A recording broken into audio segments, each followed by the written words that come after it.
photography and kind of how they work together. Co-panelists, Casey, Hi. I'm Destiny. Casey. Hi. Laurel, and she's actually taking my place because she's a lot better than me. Anne is our special surprise guest. I could never replace whatever it is that you're bringing to this panel. I don't know. Being Asian. Which is not rare. There's a big difference. Okay. There's regular There's a lot of photographers and then there's Asian That's photographers. we need more Asian cosplay photographers. No, we don't. I started doing this and I was like, you're taking away the only thing I've got. This is it, man. Yeah.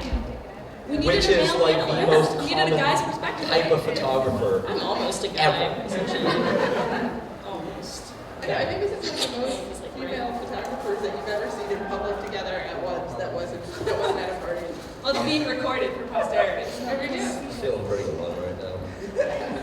Oh no, you're just All right. trapped up here with a bunch of women. What a terrible, It's what a tough. terrible fate for It's you. tough. I'm very uncomfortable right now. Everybody feel bad for Dave. All right, cool. So why don't we start with kind of run down the line, and let's start with kind of how cosplayers look at photographers, because that's something that I don't really get. I just kind of show up and push buttons on the camera, and hope things turn out well. Okay. Well, I'm really lucky in that so many of the first people I met in cosplay were photographers, so I really got to see kind of their perspective on it. But my perspective is always that, like, I can make the coolest costume ever, but like, what if something breaks, or what if it doesn't fit me by next year, or who knows? Like, the photographers are the ones who are really gonna like document it and bring it to life too, because. I mean, right here, I'm not sitting in the Inuyasha world. I'm sitting in the middle of this panel. But a good photographer can put you like beside a tree and make it look like you're in this fantasy environment. So, I mean, they do a lot of the heavy lifting. Yeah, that's kind of how I feel about it too. A lot of people ask me, like, how do I choose the photographers that I work with? And a lot of people say, oh, you only work with these people, or you know, you won't work with amateurs. And it's not that at all. It's I pick who I work with based on who I feel will help me capture the character and the look that I'm going for in the photos that I want.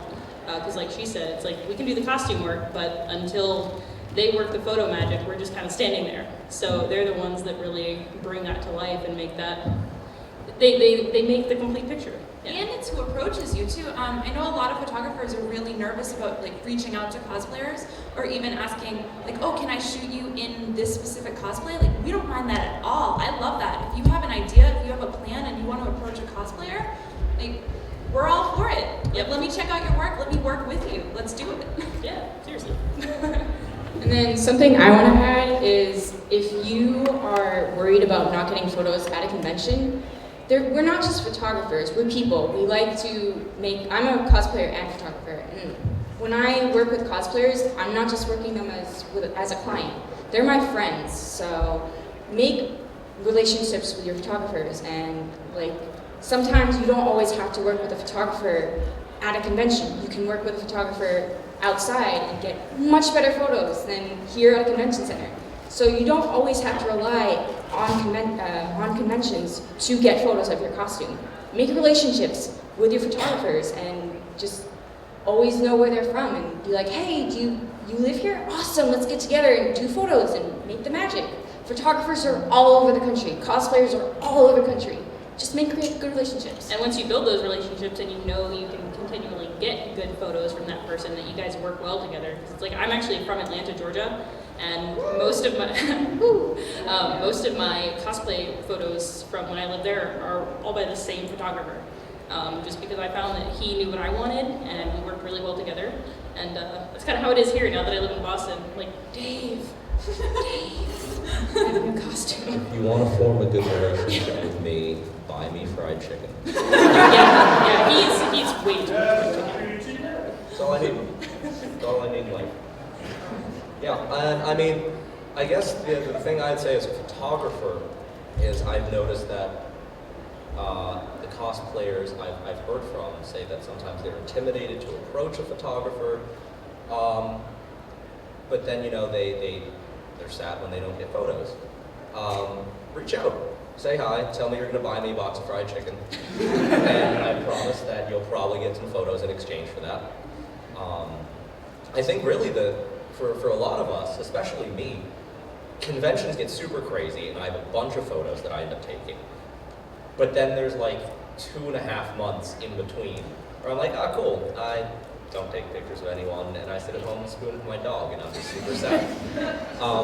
So give us stuff to take photos of in between conventions, because I think, especially in between conventions, when you can pick the setting, you can pick where you go, that you end up with a lot more flexibility in making a cool picture than looking around Hines and going, oh, that's a gray wall, and that's a grayer wall. So cool. This is tough, especially right now when the weather's not so great, especially in Boston. Everything just looks dead and sad. Which makes it tough if you're taking a picture of a character from, let's say like League of Legends. I did a shoot earlier today with a Sivir cosplayer, and I was like, everything's dead. I'm pretty sure you're from like a forest. I don't know how this is going to work. Whereas if you could do an on-location shoot. Dave is our baby Cheryl. It's Summoner's Rift, okay? I'm ranked like Wood 7 in League of Legends. So, what? Sivir is actually from Sharuma. Yeah, she's from a desert, so. Yeah, okay. So, That, well, your point was just invalidated.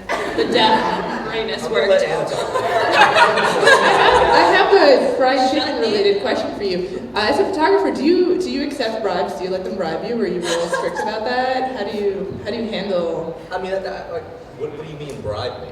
I mean, he shoots me in exchange for like sensual faces. Yeah. And by sensual, If I you mean can see the really pictures ugly. that I haven't put up of her face, where she just looks like she's having a stroke. That's pretty often, actually. Yeah. So like when a cosplayer's like, I will give you fried chicken if you take photos of this costume. Are you like, that's cool? And Or are you my just first like- question is, where's the fried chicken from? Don't come at me with some like garbage KFC nonsense. He needs like Popeyes. Yeah, like Popeyes and up. Okay. Popeyes and up. But I think that goes back to the whole making relationships with your photographer. Obviously, if someone random came up to you, I don't think you're gonna accept fried chicken. But if like, That's. I don't know that I'd say no. some chicken. But like, honestly, sometimes even my friends are like, half the time I say no, I don't want a payment or anything like that. But sometimes my friends are like, oh, you do awesome work. Like, let me give you something. Like, so like, giving your photographer something back is always great. But friendship is honestly like the best gift you could give. And But also, they're like, great. It is okay to pay. It is, Like, yes. don't I be- want to stress yeah. that there are people that charge, and you know what? I've paid for plenty of my photo shoots because I don't want to go to a con and just expect my friends to shoot me. I would never do that. So like, it is okay to pay for shoots, and I know that a lot of people are like, oh, like, but they're free photographers. Yeah, but if you have a specific idea or you have a specific costume that you want shot, I think it's perfectly okay to look at people's portfolios and decide like what you're willing to pay to have that end product. I mean, photographers are doing a job. It's a lot of work. Yeah, These guys it is work work. so Yeah. hard. Yeah. And you can find photographers for like dirt cheap. Like, don't ever think that you have to pay hundreds of dollars to get good photos. And there's nothing wrong with paying hundreds of dollars to get good photos. It's really what you're comfortable with and whose work you like. You just gotta shop around a little bit. All right, and I guess.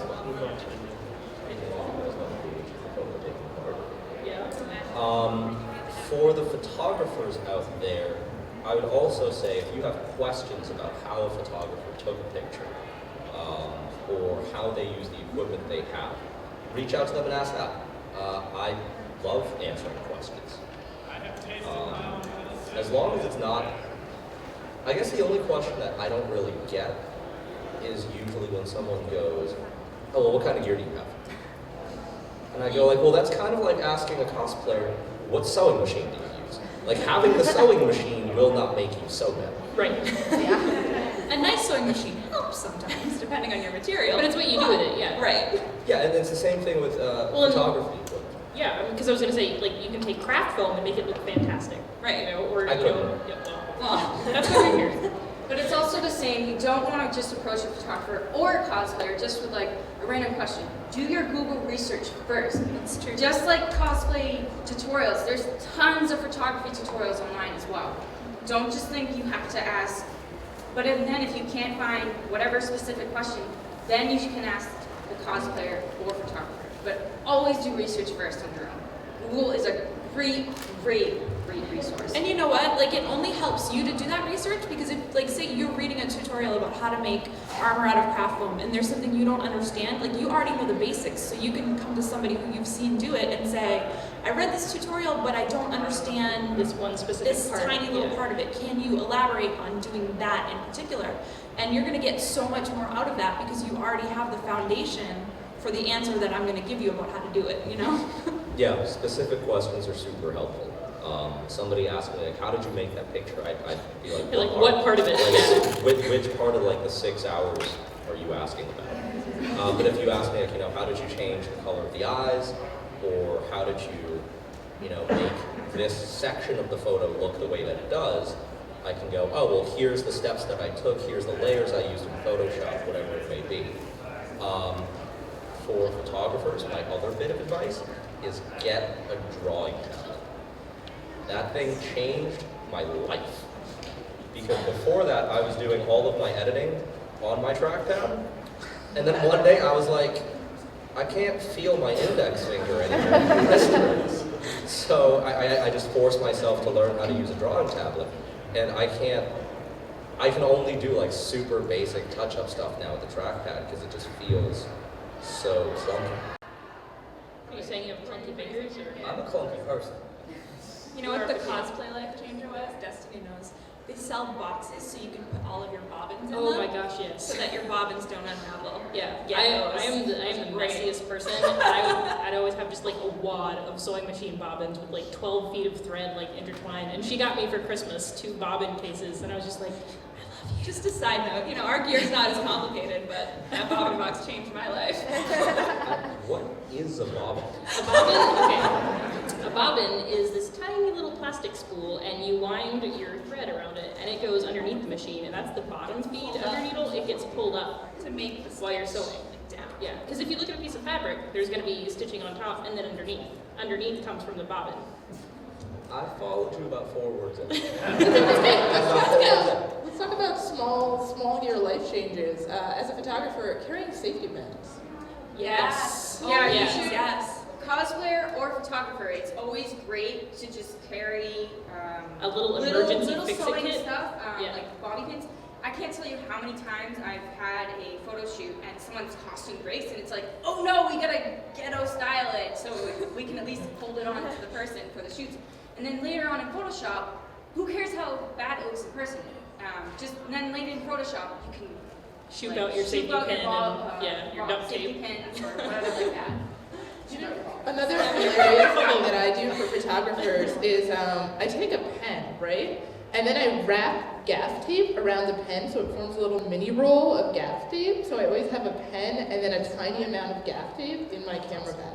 That's really smart. And then you can just like gaff tape pieces of armor back on. Just So- gaff On the tape. subject of little things that help out cosplayers though, like for you guys, the photographers, like always ask first, of course, but like I have no problems when a photographer wants to fix my wig, wants to adjust a part of my cosplay. Like I think that that's awesome because you're seeing how I look and you're seeing it through the lens. So that's huge. Like anything you can fix on me right now, like do it. Yeah, yeah, aspiration first. Right. But, yeah, Don't just usually go that's, grabbing people, it's a really helpful thing when photographers are like, you know, that looks a little funky. Can You know, I like, fix your wig a please little fix bit? it. Yeah. Yeah.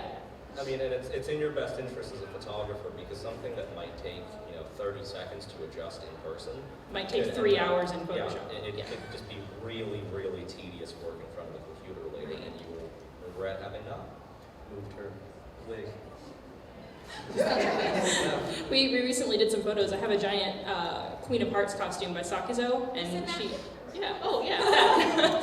And the wig, of course, I have like the darkest brunette hair in the world, and there was this big splotch where my wig was pulling back just a little bit, and you could see my like near black hair, and he's just like, Des, I hate you. Girl, you ratchet.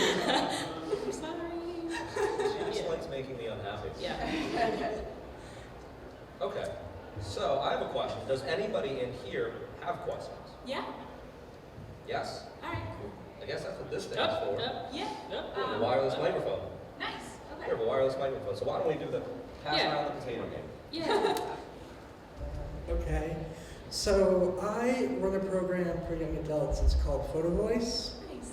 where they raise awareness of whatever they do through their photography. Oh, cool. And a lot of them like anime and cosplay. And I was wondering, maybe would that be a good idea for how they express themselves?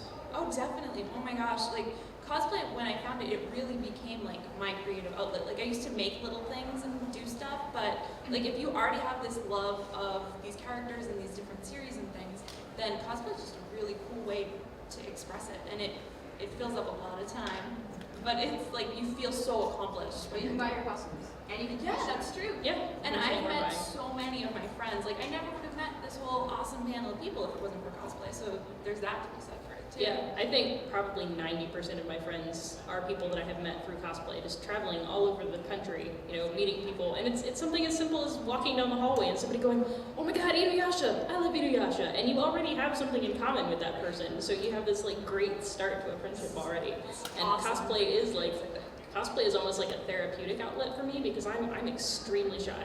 And people meet me and they would never know that. But in person, out of costume, I'm this little like potato that like sits inside all day. So cosplay is a huge like door opener for me in many, many ways. I also think on the photo end of it, there's actually a really wide range of expression. I think that you and I, all of us, I think on this panel shoot in kind of similar way where we go to conventions, we have shoots with photographers. But I think that there are other areas of cosplays that like photographers can work in. If you look at like Ejin's work or something where he's spending time with cosplayers and document them making the costumes or shopping for fabrics. That's cosplay in America. Yeah, he's cosplay in America. Yeah, and he goes around and he documents the process of cosplay, and he has these awesome photo books about it. It's wonderful. Yeah. I wish I'd got into cosplay younger. So I think that what you're saying is like an awesome idea. All right, thank you. Do you wanna pass it back? Yeah, Cody, if you could handle the mic, that Yeah. would be super helpful. Thank you. I recently started photography, and as a photographer, would you say which is more important, the best gear or the best software? Software. Software, hands down. Well, I mean, I'm guessing like what is your alternative for software? Is not processing your photos or? Well, currently I use Picasa because I can't afford Photoshop. If you've ever, it's a Google program. 100% just steal it?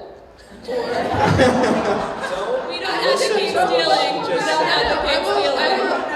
I will now quote an Adobe exec who said that their business model, because I know some of those dudes, is not really to sell to individuals, but to sell to corporations. So as long as you're not doing something outlandish, they don't care that much. But also, are you a student? Do you know a student? Are you a teacher? Do you know a teacher?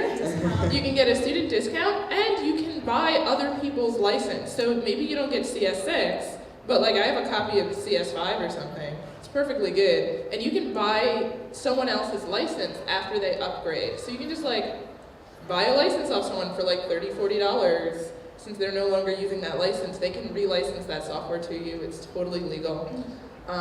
So you definitely have a lot of options there. Besides just, what I originally suggested, which is also a way to get things. you don't want to get deported, like what she said. Your other option, this is probably the one that I recommend the most to people, is the Creative Cloud that Adobe offers to photographers. I had a trial of that for a little while, and I don't know, it ran out like a month ago, so. And I mean, you get Lightroom and Photoshop, and they stay updated, and it's $10 a month.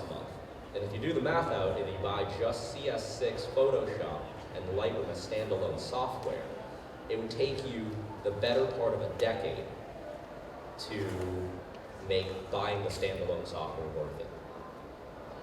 Like, $10 a month, if you really want to give it a shot, I figure you can't really go wrong at that price instead of going, oh man, like CS6 Photoshop costs $700. Going back to your question about gear versus post-processing, I'm going to be completely honest. I like shooting ambient, which is just shooting with natural light. So I don't use a whole lot of strobes. And I know people who have strobes and use strobes, and that's great and whatever. And I've seen people do magical work. But sometimes people have this expensive thousands and thousands upon dollars of equipment. And their photos aren't really all that what you would expect for what they have. You think, oh wow, you're gonna get great photos. So it really just depends on like, can you work with limited equipment and get awesome photos and then do great stuff with it later. So you necessarily don't have to have expensive equipment to get great photos because like I said, I know people who have strobes, this and that, like flashes, and their stuff is mediocre for what they have. They could totally be doing 10 times more awesome stuff. And it's just knowing your lighting, so. Yeah, not the gear you have, but what you do with it. Right? Yeah. Can I say something ridiculous about gear? Up until last week, I owned one body and one lens for the entirety of my thing. It's like I just don't have money because I'm a cosplay photographer. So I mean, like everything that I accomplished with like one set of tools and just like knowing intimately that set of tools and like working with that set of tools. That was it. But you'd never know that. Your photos are No, gorgeous. and I think Yeah. that's super inspiring to hear, not even as a photographer, just as a person, like that you're working with what you have. Yeah, and I think coming out awesome. it's totally possible. And I also think that there's things that you can do strategically to like buy smart, you know, to get a lens in the middle of the range instead of at the top or the bottom, stuff like that. But yeah. And that goes for cosplay too. I think a lot of people think that, you know, they can't have, you know, this costume or ever do something of that magnitude without money.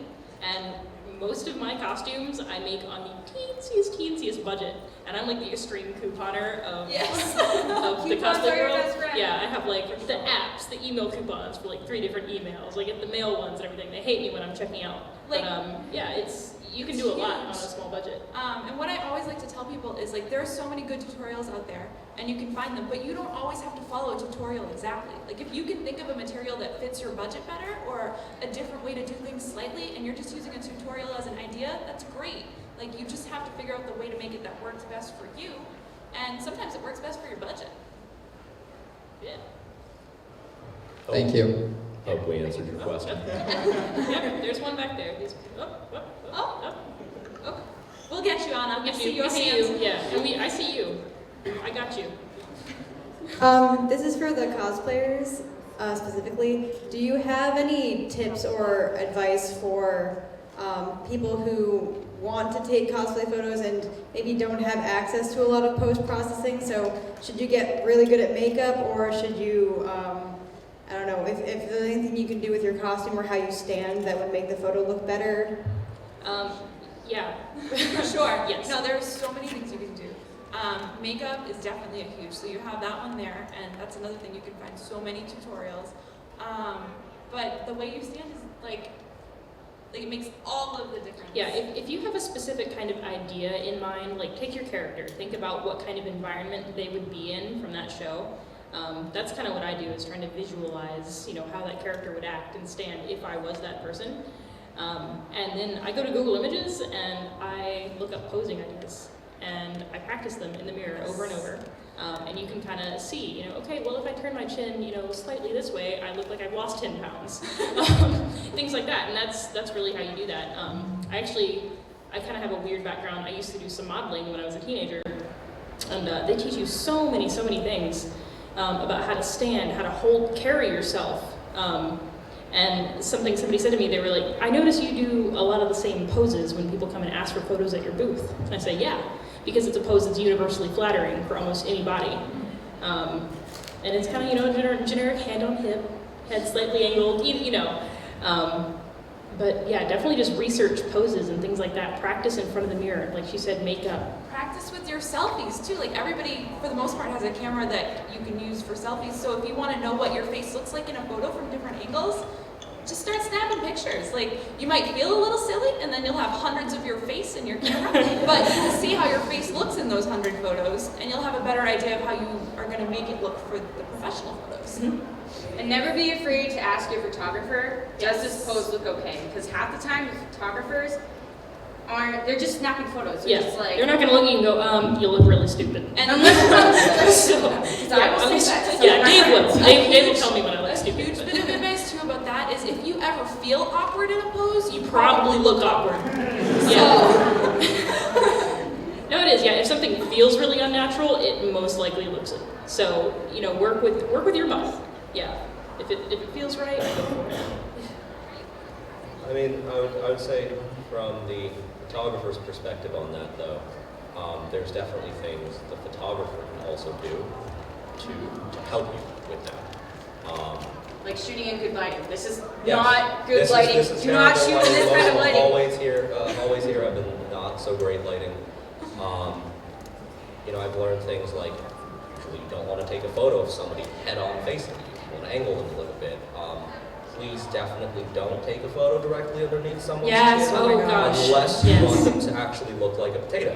Yeah, your photographers But everywhere. if they're cosplaying a potato, then you're good to go. That's like the number one no-no. Do not ever take a photo from underneath. Well, We will you go. hate That's you. me. A huge face. Well, yeah, there's specific angles and things if you're going for a certain like dynamic look at a shot. But we're talking about working with people, and they just slightly turn their camera up, and it's just like, hi, I gained 20 pounds in my face. Yeah. Females, you typically want to shoot from above. Guys, it's okay to shoot low, unless you can. I'm not saying you can't do it, but that's generally the typical standard of what works and what doesn't. But if you feel like you can shoot a female from below, go for it. But sometimes it may not always look flattering. Oh, and if you're like worried about random like hallway shots not always looking flattering, I feel like the best thing to do as a cosplayer to help yourself out is to orient yourself towards the light, like whatever the light Yes. source is. So if some person stops you in a hallway with a cell phone and you're like, well, this is going to be terrible. Face the window. Yeah, face windows. Yeah. Yeah. And Exactly it's okay to that. ask people to turn. Like if someone stops you for a photo, like you can say, oh, like can we turn this way? Nobody's gonna mind that. Like they're asking for your photo. But don't block the halls because tons of people do that here Yes. in Anime Boston. If you want to take a photo, please step to the side. Do Yeah. not block the halls. You'll have a better shot. Yeah, if somebody too, because asks there'll be me for a less photo, background. I always just say, yeah, come over here, and I'll lead them, 2 or 3 feet to the I've left. never had anybody have a problem with me if I've said that to them. Okay, that guy, he's been waiting. There you go. Yeah, I've been waiting very Good, patiently. yeah. Thank you There so you go. much. I like your hair. I still see you. Thank We're you. getting there. I have a question mostly for the photographers. I've been doing photography for a long time, but I've only been doing cosplay photography for a little less than a year, and I have no idea how to approach cosplayers at all. Social I'm media is super your best awkward. friend. But so would you say like looking for people on Facebook and things like that is the best way, or just, I guess- lately I've just been going to people at cons and asking. And it's Yeah, awkward. so, I mean, are you asking how to find cosplayers and set up shoots with them, or how to approach them in the moment? Both without awkwardness. Oh, okay. Cosplayers are so Um, awkward, we make it awkward, so Yeah. don't worry about that. I'm the No, We got that covered. It's 100% like practice, because you're just gonna have to walk up to like hundreds of strangers at a convention and be like, hey. This is gonna sound crazy, but I often try to, in my first couple seconds talking to the cosplayer, gauge level of compliancy. If I'm working with a cosplayer that I just walked up to at a convention, do not know, they don't know me. So I'll walk up to them and I'll be like, hey, do you have time for some photos? And if they're like, oh, I can take a quick one, then I'm just like, okay, cool. And then just move on, right? But if they're like, yeah, I have some time, then I'm like, okay, well, we got that far. It's like, are you cool going outside? And so you just like have to, in that moment, be able to generate a photo shoot plan based on like what level of compliancy and eagerness you're kind of feeling back from them. Because if you kind of push a cosplayer and you like drag them out and it's freezing cold and you like kind of bully them into it, like you can get them to do it, but like the photos are not going to be good. They're going to be uncomfortable. So I always try to be like sensitive to their level of comfort with me, and kind of work from there. And so I think as you're doing this, as you're getting like hundreds of people being like, sorry, I don't have time, like you'll eventually sort of develop a sense of like who's kind of hanging out, who looks like they're in a hurry. That kind of stuff is gonna really help with your approach. You know, if they're walking fast with their head down, just like you see them later. Those are the people you want to stop. Yeah. Stop those just And them. on the cosplayer side of things too, if you are just approaching somebody randomly and you want to do a photo shoot with them right then and there, if you're not familiar with the character, that's a conversation starter right there to kind of introduce yourself to them. Be like, okay, so who are you cosplaying? I really like that. Yeah, I like the costume. What's the environment? What's the character like? So you can kind of get an idea what the photos are that you're It works the in kind of your photos favor, you're going to try to take. Yeah. too, because because we want to be photographed for the most part. Like a lot of cosplayers would love to see photos of their work. So I feel like there's no barrier there. Like you're not going to meet somebody who's like, oh my God, no, why would you even ask that? Yeah. Like I'm dressed up this way all day, every day. Do you know who I am? and You do hear no sometimes. You have to also be like gracious about that. That's like a hard skill to develop. But like there's definitely like cosplayers who are like, get out of here. There are. No, that's definitely like something you run into and you just have to be like, oh, that's cool. Yeah, you just kind of have to brush it off. Don't take it personally. 'Cause Yeah. And there's been times where I have probably not been as gracious as I should have been, where I've had like a bad day or a bad moment, stuff like that. Don't ever take it personally because you might not know what that person's like dealing with at the moment. And for social media, I've had a lot of people that are just like, hey, can I shoot with you? And I'm like, well, when, where, what do your photos look like? Kind of have a plan. You know, Like if a link you to want your it, a link to your portfolio or your site or wherever you post your photos. You know, tell them what costumes you're interested in shooting of theirs, things like that, so that they can kind of get a feel for you too and see if you're somebody that they would like to work with. And see that you are who you say you are, because meeting people on the internet is Yeah, it can be creepy. So don't do it catfish. the right way. Yeah, no catfishing. I've been catfished. I'm like, well, I mean, does he want to take photos or does he want to wear my skin? Right. Like, yeah, it's, yeah. So just have that plan. And I mean, for setting up shoots outside of conventions, especially if you don't know that many cosplayers, like me, I'm like the worst kind of cosplay photographer. I look at costumes and I'm just like, I don't know what you are. It looks really cool. I want to take pictures of it.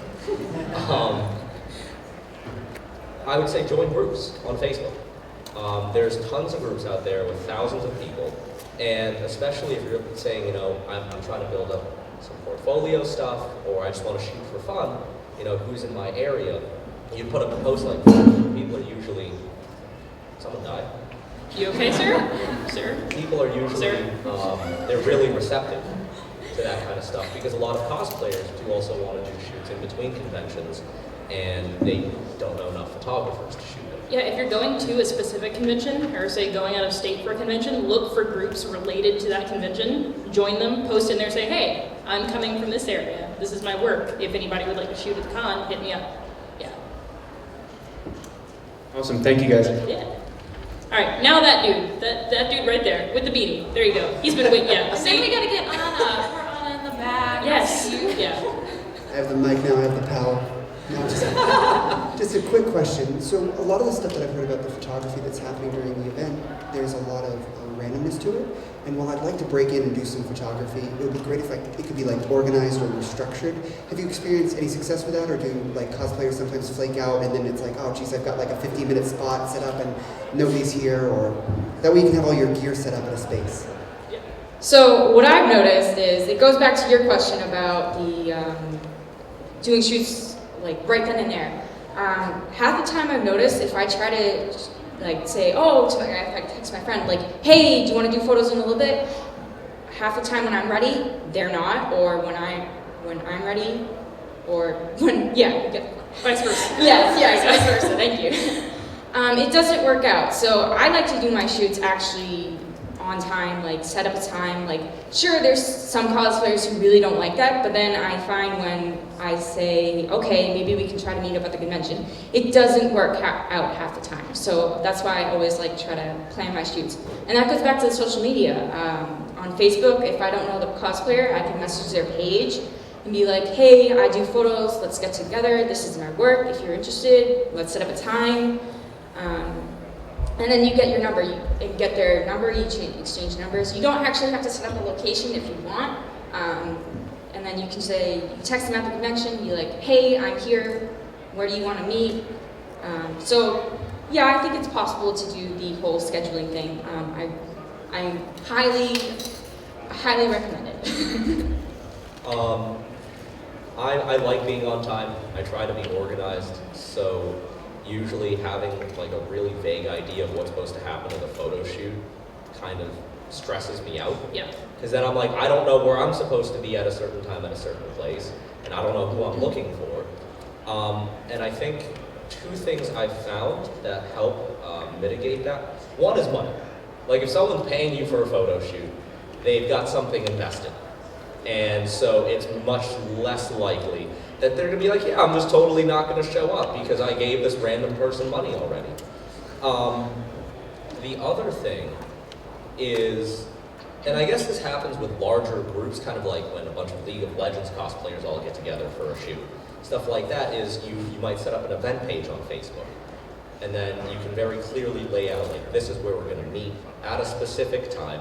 And either you're there or you're not. And if you're not there, then don't be salty later if you didn't get pictures of your costume.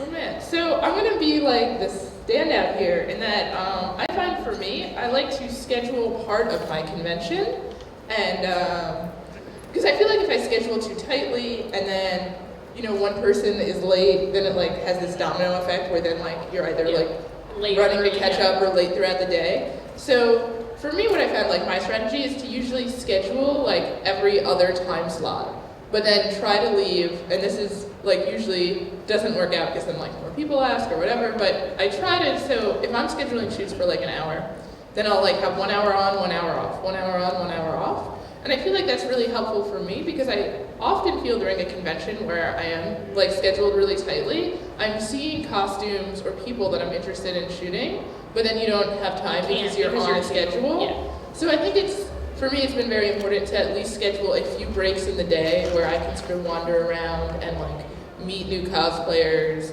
like try and like develop talent that I wasn't aware of, or like see something really cool, drink water.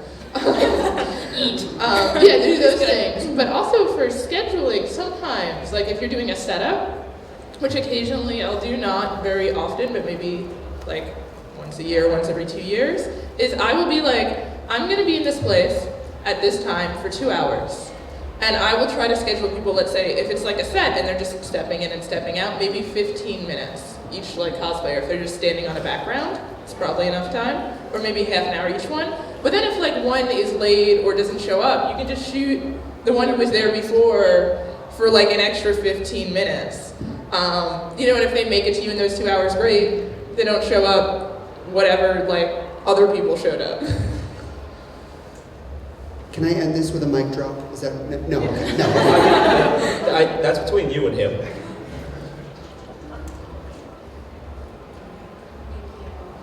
Do you want to build a snowman? No, just kidding. My serious question is, who do you feel owns the photos, both the original ones and the photoshopped ones?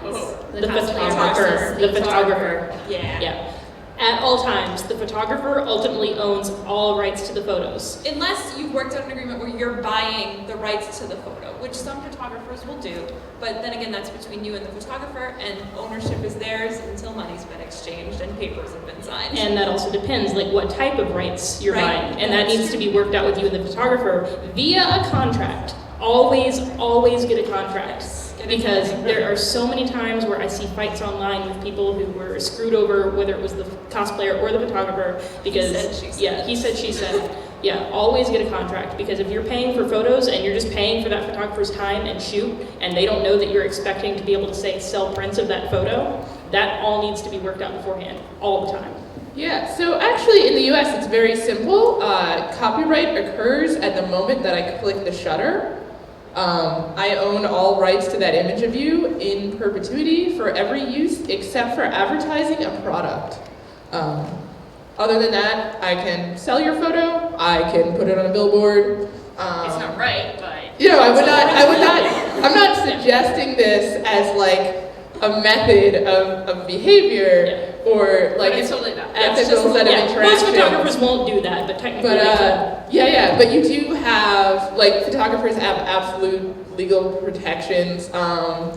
Also in terms of editing, unfortunately, like if a photographer does an edit and you don't like it, there's no You have legal no right to touch that recourse. photo. You can let them know, like But you politely should say, talk to them yeah. about it. But this is something that you have to work out, not something that you can. Like changing bushes. Yeah, you can't. You can't strong arm it. Unfortunately, you have to just have a conversation. So TDLR, if you're in the photo, you do not own rights to the photo. The photographer does. Yeah. But most photographers are pretty chill about stuff like that, and you can work all about It how can't they're hurt to done. ask, yeah, if you have questions. And and you don't know how that particular photographer does things, I'm sure they'll be more than willing to tell you. Yeah, wait, guys, what do you guys do for usage? Do you have any stuff that you do that you don't do? I mean, first of all, money doesn't have to exchange hands. You know, like let's say going back to having a good relationship with the photographer. For a lot of my friends, like if I take a photo of them and they go like, oh, that's super cool, you know, can I use it for this thing? I'd go like, yeah, go for it. You know, because I want them to get to show that photo to other people. Usually, I think the thing that comes up the most frequently, to me at least, for cosplay photography is rights to print. You know, can I buy the rights from this photo so I can go print it and sell it at a convention or something? And almost every single time I just go, just take it. Like, give me your email address. Yeah, I'm like the worst. Like, I'm undercutting everybody. Are you local? Just giving it away. That's not the worst. That's not the worst. But you will never be eligible for membership in the guild. Yeah. Yeah, so some people you don't necessarily have to pay for the rights depending on your relationship with that photographer or how they work, et cetera, et cetera. Yeah. Yes. But like, I mean, I have weird stuff. I won't sign a contract that rights don't revert to me in mortem. So if I or the cosplayer dies, all rights have to revert to me. Mm-hmm. Right, so they couldn't keep selling prints posthumously. Yeah, Something that's like exactly that. it. So after I'm dead, that's it. The rights are not inheritable. So as long as your photographer is not gonna like croak anytime soon. There we go. There you go. What about you? Do you do anything with that? Do you get requests? I used to do, when people ask me to sell my prints, I used to be like, hey, yeah, you can give me X amount of dollars for each print you sell. But then I was like, it doesn't really work because cosplayers will take the photo and just run off with it and just not 100% end up with your deal. So now what I do is I ask for printing rights. And then that gives them full right to sell however many they want. So then I'm happy, because I do this as a full-time job. I'm a photographer as a full-time job. I don't just do it as a hobby. So So do you also then sell the prints? Is it like shared rights or? I don't share my. I can't tell. I don't sell my prints to cosplayers because most of the time when people want they want the signature. They want like, oh, the cosplayers touched it. Yeah. That's the market. So I don't really sell my prints of photos. I sell prints of myself, of cosplaying, but I have otherwise. a collage of her on my bedroom wall. I have one She of signed Dave. them. Yeah, I have Dave. Crashing Dave. Thank you for sharing. But no, I mean, I think that rights is a pretty complicated issue because, like, I mean, with like the cosplayers running off and stuff, they're just like, if a cosplayer I feel like is stealing, I just never give them rights again. That is, Yeah, I would say TDLR. Photos belong to the photographers. If you want prints or anything like that, always work that out beforehand. And if none of that has been worked out beforehand, before you do anything with a photo, always just ask the photographer. Everybody's different. Everybody has different rules. Yeah. Also, don't do like crazy weird stuff with the photos. Don't print them on body pillows. Yeah, like That has happened. has 100% happened. So like, if I see like you're a person out there and you're posting on Twitter like photos of you with this body pillow, that's like a cosplayer that I took a photo of that you like downloaded off Flickr. Like, don't be that guy. But also like, someone's gonna notice. Like you're gonna hear from us. Yeah, it is. Yeah, word gets around really quick when something is going awry. If you're neither the cosplayer nor the photographer, definitely don't be doing sketch stuff with photos. Alright. We're good. We have like a guy in the back. Okay, Yes. we have like a couple Yeah, I was guys gonna say in we've the got back. like 15 more minutes, I think. So. Yeah, alright, let's pass Try to it. get everybody. Pass it forward. We have enough time for everyone. Where are you going, Heather? Make your Come mind forward, up. come forward. See this gentleman right here in this vest. And then there was also a guy in flannel at one point in the back. You take direction very well. Thank you. Right, yeah, I applaud her. So, I'm going to school for photojournalism right now, but you know this field of cosplay photography and portrait photography is Man, talk to me interests after. So, yeah, sure. So, how exactly would you like set up and market a portfolio for this type of thing? what are some steps you should take? Oh, what to be like? Are you selling work of cosplayers to magazines and publications? Or are you looking to do client-based portraiture of cosplayers to sell to clients? Are you looking to like do a book? I mean, like to clients in particular. Like Okay, selling my services to clients. So like client-based. Yeah. I think first of all, you need a body of work to market. So you're gonna have to go out and take some photos.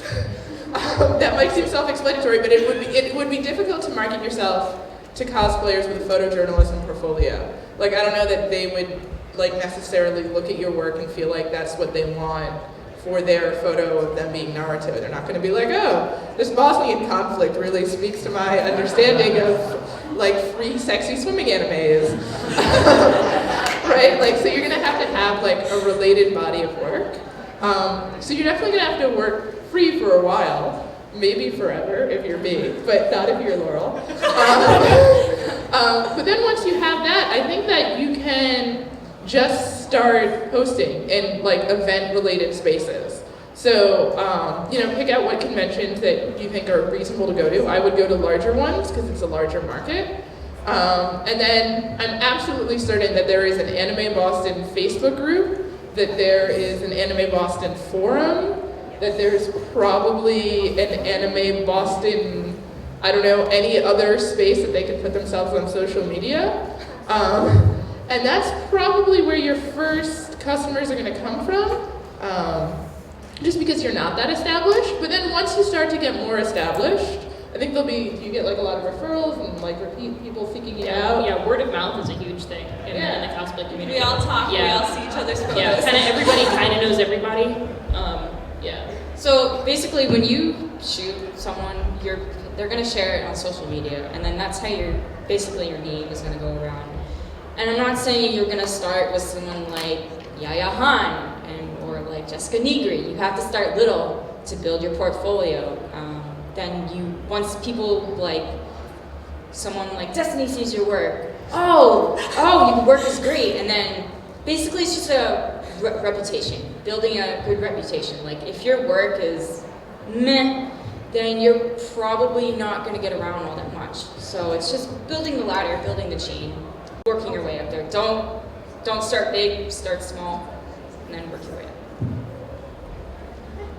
I feel like I was about to say something and then the thought just like went away. Can I suggest a strategic thing to you? Is that even after you start shooting for money, you may want to elect to do some reshoots that sort of elevate the quality of work that you're doing. So if someone in like, let's say, a more emerging photographer status, or more emerging cosplayer status, can I say that? Like a less experienced cosplayer is willing to pay you, it may be also worth it to shoot with some more experienced cosplayers, even if they are not willing to pay you, so that like when other cosplayers come up, they can see first of all that you're comfortable working at all levels. Oh my god, you work with Destiny? I must shoot with you. Yeah, exactly. I mean, there is like an aspirational aspect there, I think. Or Casey. Oh my god, you shot. Yeah. I can't see you. You're too far away. No, I just got so caught up in how much enthusiasm Laurel is projecting. And I just really want food. Those two things in Someone needs to go get some chicken. Come back. Anybody want photos? But also, like, also interesting to me, like, are you looking at, like, cosplay photography as, like, a thing I might do to make some side cash at conventions? Are you looking at it professionally? Like, what's your aim there? Yeah, I'm really not sure. It seems like just a really interesting field I'd like to get invested in and want to see where it takes me. Okay. Experiment is your best friend. I'm 100% going to give you some real person advice as a working photographer. Do not rely on cosplay photography as your sole source of photographic income. That is not a viable life choice. You will be the true starving artist. Yeah, like that. It really could, like, if you're cool with living in a cardboard box, it could be your thing. Like that could be your niche. I mean, no, let's be real. There's like 3 working cosplay photographers in the English-speaking world. Wow. There's Beefy. There's, I guess, me, except that not really. And then there's Ejin. And Beefy and Ejin, like, are really the only two who are like making it actually work. So be aware of how early in development cosplay photography as a market is. You're Like I think really far from like a full-time gig. I think in 10 years you'll be way more set. So just freeze yourself in carbonite and then emerge Well, in 10 years. I think that has to do too because the community is not that big. Yeah. Like it's still very much like an emerging thing. It's still kind of just now becoming a mainstream thing to cosplay. Yeah, the hipster glasses, yeah. Or 100% relocate. Like America is not the place to go for it, but China, you can like get a good government job as a cosplay photographer and like Because live in a rad it's like an apartment. industry over there. Right. It really It's is an like industry. Japan, You China, can, things you like can that. work yeah. actually for they do have a ministry of cosplay. You can work for that and take Okay, photos bye, of we'll see you in cosplayers. China. Yeah, have fun. Good job. But you know, Yeah. I'm like just saying that like, you know, even in Singapore or Manila, you'd have like a much better chance they're English speaking. So I mean, you're already like a journalism student, so you're obviously not opposed to travel. Maybe like move to a market that's more viable. It's good stuff. Yeah. Super good. Ooh. All right. Who's next? Anybody else? All the way in the back there. I don't see anything. Also, if we don't get to your questions, feel free to message Yeah, us on or our meet us pages, and outside we'll be after. happy to answer. Yeah, or just awkwardly tap us on the shoulder as we leave. You have our details, you can find us. So this is for the cosplayers.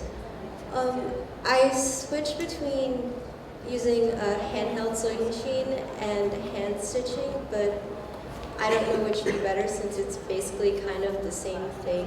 So do you guys like have a preference for either sewing machines or hand sewing? You sound a lot like me because when I first started, I only knew how to hand sew.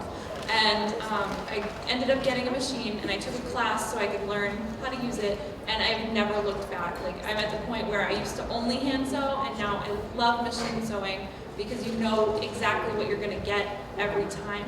And it just speeds up the process. Like I'm making a lot more costumes now, so it's faster, and it's just a lot easier once you know what you're doing with the machine. I mean, hand sewing, you still have to hand sew some things. Like you'll never avoid that. Yeah, things like snaps and things like that. There's, Right. or you know, really small detail stuff. There will always be spaces where you have to hand sew. I'm kind of the opposite of Casey, actually. My mom bought me this tiny, tiny little kid's Singer sewing machine when I was 6 years old, and this pack of Barbie doll clothes patterns. So that's how I learned how to sew. So I've always only used a machine. I feel like I would die without a sewing machine if I had to hand sew everything. But they definitely do speed up the process. And there are a lot of, you can look up like community centers and things like that. There are a lot of places that do offer even free sewing classes. I know a lot of Joanne craft and fabric stores, they do sewing classes that are really inexpensive, things like that. If you do just kind of want to, you know, up your, community colleges, if you just kind of want to up your game and really get more experience with that so that you can become more proficient at it. But you can totally keep hand sewing too if that's your thing. Yeah, if Like that's I your said, thing and that's what you, yeah, it's really what you're more three comfortable with. costumes. I like one of my costumes. It actually won an award here, like way back when. Was it Yuna? It was, Yeah, actually, Yuna. yeah, her And very my first Berserker Yuna was all hand sewn. So, like, it's really just a matter of preference. And sewing machine wise, like we said earlier, you don't even have to buy an expensive machine if you want to go that route or try it out. You know, you can get something super entry level. And Yeah. does that answer your question? Yeah. I know, yeah, you have a really cute voice. We're all, It's so lovely. I love cute voices because I Last feel like it question, sounds like a so we boy. got someone with their hand up in the back. Excuse me, he's already asked one. So. I've got the mic, you can't stop. No, it's okay. Just a quick question. So I see a lot of very popular photographs that are done that are retouched through Photoshop, just like you mentioned, or that have been like had effects added to them. Is there a famous or a known photographer that you can think of that does a good job taking those photographs that doesn't retouch them? I know it's a different style. It's its own thought process to go into it, but is it somebody that you could think of? Oh yeah, so EBKL, I mean, do you mean no retouching at all, or do you mean like Very shoots limited on or not film, obvious. or? Are you talking like practical effects rather than retouching later? Yeah, Or no retouching at all. No retouching at all. It's just Okay. Katsumi is a great example. Yeah, Eurobeat Kasumi, or he goes by Eurobeat. Oh my King. God, Tim Close shoots all film. Any of the film guys, honestly, obviously aren't retouching digitally, although, darkroom practice is like another question. But Tim Close is like really good. I'm trying to think of no retouching at all. It's rough, yeah. I mean, I think that, Al is one of the only people that I can think of. yeah, I think Tons that, of people go to him for shoots. Like, he's a great example of someone who shoots like bam, bam, bam, bam. Yeah, he actually did one of the first photo shoots that I did at a convention, was in my Bunny Bulma costume, and it was done by Al. And some of the most popular photos I've ever had were from that shoot, and he didn't retouch any of them. I actually have one. Joe Chi Lin, Yes. sometimes, depending on the publication that he's working for. So there are certain publications that restrict retouching. And so when he's like shooting, I don't know, I think Time is fine with it, but it depends on who he's shooting for. If he's shooting for like Nat Geo or something, then he's not retouching because they have restrictions on it. And that's true of a couple of the newspaper cosplay shooters who shoot for publication in newspapers. Of course, are like restricted from retouching because of that. So Midwest Photo, what's his name, Tom? Those guys. Here's Caliber, actually. Yeah. Oh, yeah. Caliber is very local around here. They're probably here this weekend. Shout out to They are. them. Yeah, there is. There's Rodney doesn't retouch any of those photos except for putting a watermark on there. Yeah, so. his name is Rodney Brown, and he actually has a booth downstairs somewhere. He's promoting his convention. Kate. Yeah. Yeah, Kate. Yeah. It's a local Something? convention that's Yeah. coming up in the fall. And it's going to be focused on like cosplay photography and stuff like that. But he doesn't retouch, and he's awesome. And I was going to say about Joe Chi Lin. He took a photo of mine at Katsucon the year before last as Elsa, and that was in time, and that was completely unretouched. Yeah. Yeah. So he's cool. Thank you. No problem. Any last? Yeah. We could do like last one ones? more. Good. One more. All right. So for photographers working with other photographers, how would you recommend an emerging photographer to approach someone that's more experienced and that you admire to maybe do a shoot with them cooperatively? I think that a lot of times just offering to, let's say, like help at a convention, because there's no such thing as too many lighting systems. Martin, just make friends with Martin Wong. You'll be his light.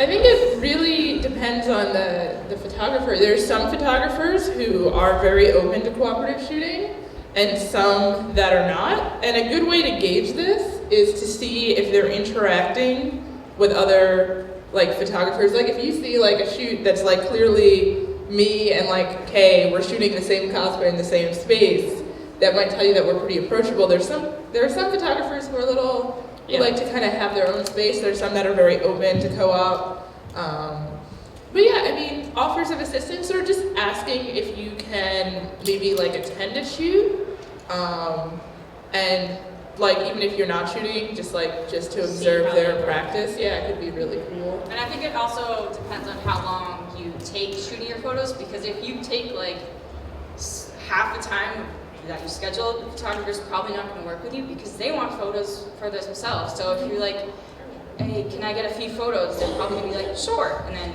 just like out in the world when I'm assisting other photographers, if you have like a good relationship as an assistant, usually like they'll give you like the last shot. That's like I don't know, fashion.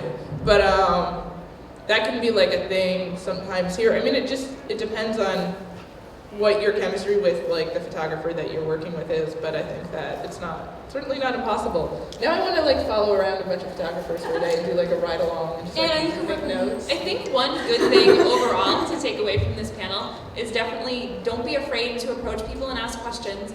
And as long as like you're polite and understanding, like you'll go far, you'll meet people, and it'll just go from there, you know. Also look for people who shoot at a wider focal length than you. I mean, practically.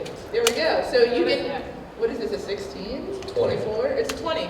They're speaking Spanish right now. Yeah. So if you're shooting like in the 50 to 85 range, you can totally shoot with him because you're just going to be like standing like 8 feet behind him. He's not going to know that you're there.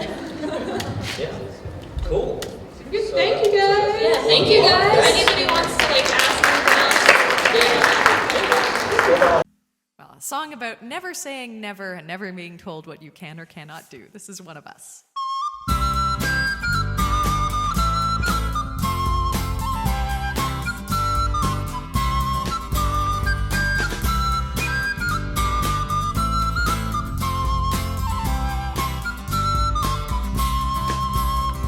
Before I got to fighting, or when fighting got to me, I looked to find examples on the field of chivalry, and I saw mighty arms, much stronger than my arms could ever be.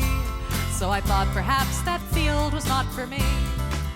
But still I stayed and watched the fighting till one figure stood apart, in armor newly fashioned and a helm more pot than art. But each blow is thrown with honor and the lightness of the heart. So I took that step which soon became a start. 'Cause she was not the biggest fighter, nor one to raise a fuss, but I remember being proud that she was one of us. And we might never stand together in a shield wall side by side. Because of her I lift my sword with pride.